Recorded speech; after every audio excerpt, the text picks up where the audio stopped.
Hey Hylians! Recently, I've been thinking a lot about the Sky realms from the Zelda games.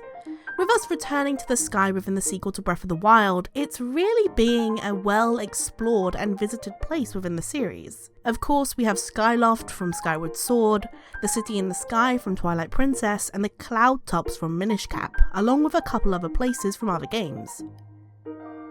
Over the series, the sky and the places within it have slowly been being more explored and expanded upon with their own history, and within Breath of the Wild's sequel, it could be the most new information on this place in a very long time. And while I've been thinking about these locations, I've slowly been seeing a lot of possible connections between them and a certain group from Breath of the Wild. Now yes, a Breath of the Wild video talking about the Zonai. What's new? How surprising and different? But seriously, the more I think about it, the more I think it could be very likely the Zonai and the Sky Realms are somehow connected. So let me explain. This theory started when I was making my way around Faron in Breath of the Wild for the first time, though back then I didn't realise what it would lead to, saying the sequel had not yet been announced. When you're exploring around the Faron region, you'll inevitably come across these large stone statues of animals. There's a statue of a boar, a dragon, and an owl. And when I first saw the statue of the owl, it reminded me of another statue from the series. Now, owl statues have turned up within a lot of different Zelda games, but these ones really reminded me of the ones found in Twilight Princess. They're not exactly the same. The ones in Breath of the Wild are far larger for one and a lot more rough around the edges. But both do have a similar shape to them, and the similarities have stuck with me since the first time seeing it. The owl statues found in Twilight Princess play an interesting role into the story. They're not just there for decoration. You see, they're hiding something, protecting something. Late into the game, you're asked by the character Shard to help him find some old books of ancient skywriting. And we find out that these owl statues littered around Hyrule are actually hiding the writings underneath them. You see, these books have been under these statues for a very long time, and have only been able to be moved by the Dominion Rod, also known as the Rod of the Heavens, an item which originated from the sky. When moving the statues out of the way, you find this green glowing pattern underneath them, where the books of the writing can be found. But these are not just random patterns. These patterns are in fact ancient skywriting, a long forgotten language. Now, this is all very interesting, but how does it fit with Breath of the Wild and its sequel? Well, do you remember within the first trailer for Breath of the Wild's sequel, we see a spiral of green symbols around Ganondorf? At the time, many people, including myself, thought this was Hylian, Gerudo, or some new Zonai language, saying the caves Ganondorf was in already had a lot of Zonai architecture within them. But now looking back at it, I believe this could be ancient skywriting. Within Twilight Princess, we only see 6 different symbols of the skywriting, but comparing them to the symbols we see within the first trailer, they do look pretty close, having a very similar style and flow to the characters. On the ground around Ganondorf, and also seen on the ground within the newest look at the game, we can see more of these symbols that also look very similar to the skywriting. Also, again, when we see the symbols in Twilight Princess, they're found in a glowing green light. And the symbols we see in the sequel's trailer are also glowing a green light. Also, one of the symbols found in Twilight Princess looks eerily close to the classic Zonai spiral found all over Breath of the Wild. It's interesting, because another Zelda group, often forgotten about, also used the spiral in a lot of their symbols. The Wind Tribe from Minish Cap, a group of humans who lived within the sky. The Wind Tribe are a group of people found only within the Minish Cap. Once they lived on the surface with the rest of the Hylian people, but eventually they moved to the sky, where they continued to live after mastering their magical ability to control the wind. The spiral symbol can be found in a number of places connected to them. The wind crests found all over Hyrule. The wind element, which is protected by them, has a spiral in the middle of it. The Fortress of Winds, where the Wind Tribe once lived, has spirals found within it, and places in the sky can also be found with spirals. Official artwork of the sky shows this much better, and the spirals seen on the building within the artwork are almost identical to some of the ones found on the stone structures and labyrinths in Breath of the Wild. The City in the Sky from Twilight Princess also has a lot of spiral imagery found around it, on the walls and pillars of the building. Even the Dominion Rod that I mentioned before, the item that you use to get to the ancient skywriting, has a tiny little spiral right on the middle of it.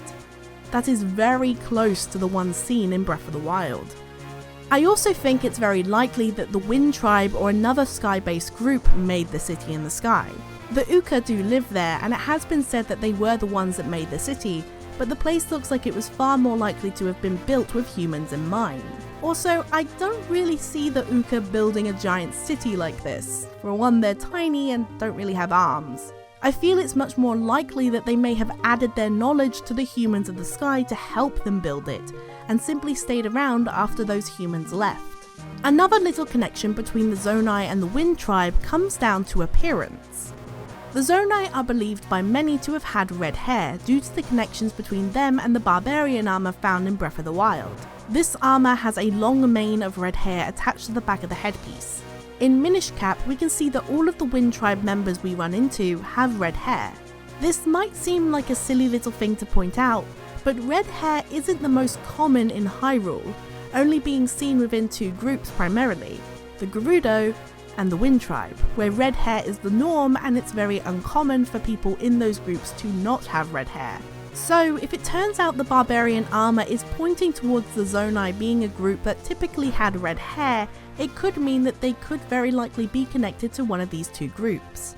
And saying the Gerudo are primarily women and the barbarian armour seems to be made to fit more masculine bodies, and much smaller bodies than Gerudos, then I could connect it to the Wind Tribe, as we do see men within that group.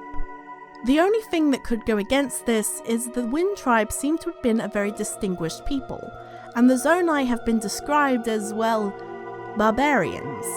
But they did also make so much around Hyrule and have left such a lasting impact on the land that I'm not one to rule out them being both brawn and brains. In fact, I feel it's more likely that they could be a strong group not to be messed with, but also a group incredibly smart to the point of possibly rivaling the Sheikah and Hylians. It's been thousands of years since Minish Cap and Twilight Princess. Who's to say what a group could go through within that time?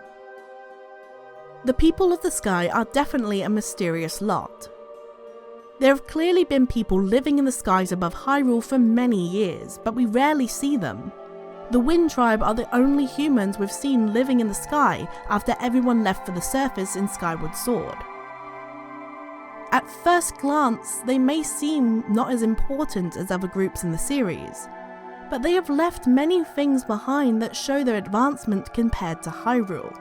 It seems that even though they did once live on the ground with the Hylians, they left to live in the sky, but possibly at some point returned to the ground. Or at least some of them did, leaving behind all the structures, cities and islands in the sky. I feel that it could be at some point the people of the sky moved down to the surface to live within Hyrule, and eventually over a long time became known as the Zonai, or at least what would become known as the Zonai. We know that the Wind Tribe are strong magic users, and perhaps they used their magic to seal away Ganon, along with letting the Hylians use an old abandoned cave that they once used themselves to keep him hidden and trapped. But after these events, for whatever reason, they left and returned to the sky. Maybe they no longer felt safe after helping the King of Evil be sealed away. Maybe they remembered the stories of a demon who attacked the surface long ago, only for those in the sky to remain safe. And so, the Wind Tribe, or the Zonai, returned to where they once lived long ago, leaving behind everything they created in Hyrule, to slowly be forgotten about. And so, if they did leave for the sky again, maybe we could see them again in person within the sequel.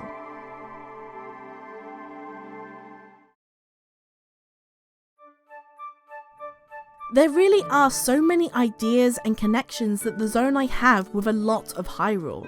In a way, it seems that they're connected to almost everything.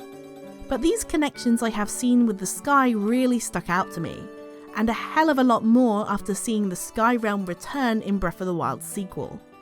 Thank you all for watching all the way to the end of today's video. If you enjoyed the video, please give it a like. It's the best way to show me that you do enjoy the content and want to see more of this stuff from me. In the comments below, tell me your thoughts and theories on my ideas that I've spoke about today, as well as your own. I always love reading through them. I love seeing what people think about all these different theories and stuff in the Zelda series. It's always so much fun. If you're new around here and want to see more from me, don't forget to subscribe and hit the bell so you never miss any Zelda videos from me. Thank you all again for watching all the way to the end of the video. I hope you've all enjoyed, and I'll see you all in the next video. Bye!